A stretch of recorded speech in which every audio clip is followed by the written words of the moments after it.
Kakinara youth ফেডারেশনের পরিচালনায় গণেশ পুজোর উদ্বোধনী অনুষ্ঠানে রাজ্যের বিরোধী দলনেতা শুভেন্দু অধিকারীর সঙ্গে একই মঞ্চে দেখা গেল ভাটপাড়া 9 নম্বর ওয়ার্ডের তৃণমূল কাউন্সিলর জ্যোতি পান্ডেকে। ভাটপাড়া বিধানসভা কেন্দ্রের বিধায়ক পবন সিং, ব্যারাকপুর লোকসভা কেন্দ্রের প্রাক্তন সাংসদ অর্জুন সিং, বিজেপি ব্যারাকপুর সাংগঠনিক জেলা সভাপতি তাপস ঘোষ, বিজেপি নেতা প্রিয়াঙ্গু পান্ডেকে। বিধানসভা নির্বাচনের আগে তৃণমূল কাউন্সিলরকে বিজেপি নেতাদের পাশে দেখতে পাওয়াতে ভাটপাড়াতে শুরু হয়েছে রাজনৈতিক চাপানোতর। যদিও তৃণমূল কংগ্রেসের স্বামী বিজেপি নেতা প্রিয়াঙ্গু পান্ডে বলেন, আমি নিজে বিজেপি করি, আমার পরিবারে আলাদা কোনো দল কেউ করেন না। কাউন্সিলর এই ওয়ার্ডের বিরোধী দলে এসেছেন, তাই উনি তাকে স্বাগত জানিয়েছেন, এর বেশি আর কিছু না। ওনার শরীর অসুস্থ, যেদিন সুস্থ হবেন আশা করি বিজেপিতে সামিল হবেন। যদিও ভাটপাড়া পৌরসভার উপপুরপ্রধান দেবজ্যোতি ঘোষ জানান, জ্যোতি পান্ডে লোকসভা নির্বাচনের আগে বিজেপিতে চলে গেছেন এবং বহু আগে দল থেকে ওনাকে সাসপেন্ড করে দেওয়া হয়েছে এবং এটাও দাবি করেন জ্যোতি পান্ডে যে বিবৃতি দেওয়া হয়েছে ওতে মনে হচ্ছে উনি পুনরায় তৃণমূলে যোগ দিতে চাইছেন।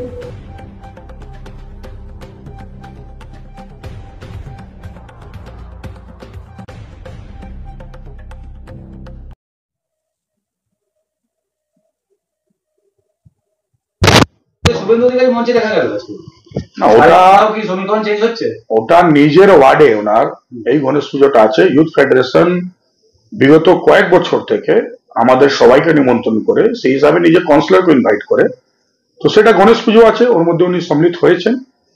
নিশ্চয়ই পুজো পাঠ করতে গিয়ে সবাইকে এক জায়গা হয়ে ধর্মের নামে কাজ করা যায়, সেই কাজ করার জন্য, সেই পুজো করার জন্য উনি সম্মিলিত হয়েছেন। সেখানে চিফ গেস্ট হিসাবে পশ্চিমবঙ্গ বিরোধী দল নেতা শুভেন্দু অধিকারী যে ছিলেন, ওনাকে উনি স্বাগত অভিনন্দন এবং জানিয়ে ওনার আশীর্বাদ নিয়েছেন।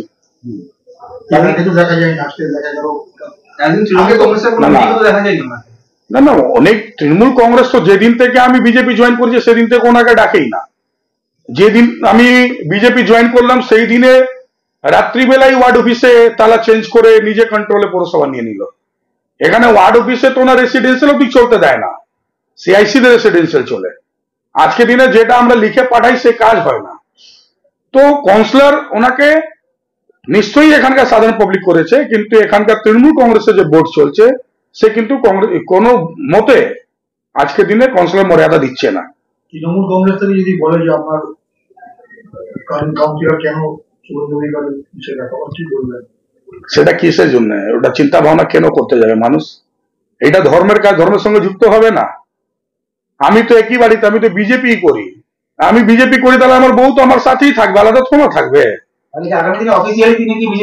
সেটা সময় আসবে, নিশ্চয়ই দেখবেন। যখন আমি ভারতীয় জনতা পার্টি করি তাহলে আমার বাড়িটা কি আলাদা থাকবে? আমার বাড়ি আলাদা নেই, আমরা একই জায়গায় আছি। হ্যাঁ, আমার বউ অনেকদিন থেকে শরীর খারাপ ছিল, হার্টের ওনার প্রবলেম, সবাই জানে। আমার জয়েন করার বিগত 6 মাস আগে ওনার হার্টের অপারেশন ব্যাঙ্গালোরে হয়েছিল, সেটা সবাই সাংবাদিকরাও ভাইরা জানে, এখানকার পাবলিকরাও জানে। তো উনি একটু সুস্থ নিজেকে ফিল করেছেন, নিমন্ত্রণ পেয়েছেন পুজোর সময়, নিশ্চয়ই পুজোর সময় সবার সাথে থাকা যায়, উনি উপস্থিত হয়েছেন। রাজনৈতিক উদ্দেশ্যে রাজনীতি করালে তো রাজনীতি করবে, সমাজের জন্যই তো চিন্তা ভাবনা করবে। ধর্মকে বাঁচাবার জন্য ভারতীয় জনতা পার্টির সঙ্গে যুক্ত হতেই হবে, আর কোনো পথ নেই। না, চমক বলে কিছুই নেই। ওনার শরীর সুস্থ হবে, নিশ্চয়ই ভারতীয় জনতা পার্টি, আমি যেদিন জয়েন করেছিলাম সেই দিনও বলেছিলাম উনি যেদিন রাজনীতি করার জন্য সামনে আসবেন ভারতীয় জনতা পার্টি পতাকা ধরেই করবেন। যেহেতু আমি ভারতীয় জনতা পার্টির সঙ্গে আছি, তো আমার বউ, আমার ওয়াইফ, সেও ভারতীয় জনতা পার্টির সাথেই থাকবে। এটা আজকে পুজো ছিল, পুজোর সময় আপনারা দেখেছেন, সেটা আপনারা যদি ভাবেন তাহলে ভাবতেই পারেন। কিন্তু আমি এইটুকু বলবো, রাজনীতি করার সময় যখনই সামনে আসবেন ভারতীয় জনতা পার্টির সঙ্গে যুক্ত হয়ে রাজনীতি করবেন, সমাজের কাজ করবেন। উনি লোকসভা নির্বাচনের আগেই তো বিজেপিতে চলে গেছে, উনি লোকসভা নির্বাচনের আগেই বিজেপিতে চলে গেছে। কিন্তু উনি যে বিবৃতিটা দিয়েছে সেটা অনেক নিরপেক্ষতার সঙ্গে বিবৃতি দিয়েছে, এটার মানে বুঝতে হবে। ওনারা শুরু করেছিল তৃণমূল দিয়ে, তারপর একবার বিজেপি, আবার তৃণমূল, আবার বিজেপি। ওনার বিবৃতি দেখে মনে হচ্ছে বিজেপির মেয়াদও ওনার উত্তীর্ণ হয়ে গেছে, উনি আবার তৃণমূলে আসার জন্য ডোর নক করা শুরু করে দিয়েছে। ইতিহাস তো বলছি, ইতিহাস তো বলছি, তৃণমূলে ছিল, বিজেপিতে গেছে, আবার তৃণমূল, আবার বিজেপি।